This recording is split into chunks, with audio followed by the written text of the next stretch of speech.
بسم الله الرحمن الرحيم. عن حذيفة رضي الله تعالى عنه قال: كان النبي صلى الله عليه وسلم إذا حزبه أمر صلى. رواہ ابو داود۔ نبی کریم صلی اللہ علیہ وسلم کا معمول یہ تھا کہ آپ صلی اللہ علیہ وسلم کو جب کوئی سخت امر درپیش ہوتا تو حضور علیہ الصلوۃ والسلام فوراً نماز کی طرف متوجہ ہوتے۔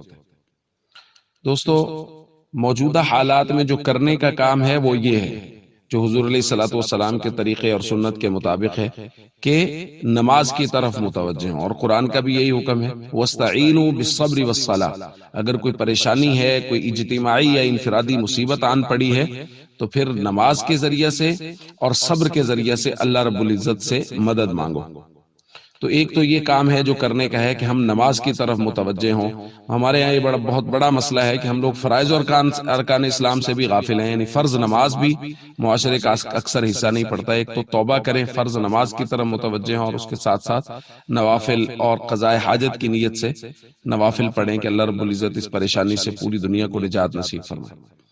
اور دوسرا ہے، نبی کریم صلی اللہ علیہ وسلم سے منقول ہے، حضرت ابن عباس کی روایت مسلم شریف میں، کان یقول عند الکرب، حضور علیہ الصلوۃ والسلام کرب اور پریشانی کی حالت میں یہ کلمات کہا کرتے تھے: لا الہ الا اللہ العظیم الحلیم، لا الہ الا اللہ رب العرش العظیم، لا الہ الا اللہ رب السماوات ورب الارض ورب العرش الکریم۔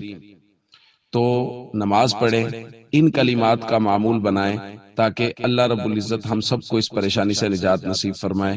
اور وہی درخواست جو میں پہلے بھی کرتا ہوں، احتیاط ضرور کیجئے تاکہ یہ پریشانی، یہ وائرس آگے نہ پھیل سکے۔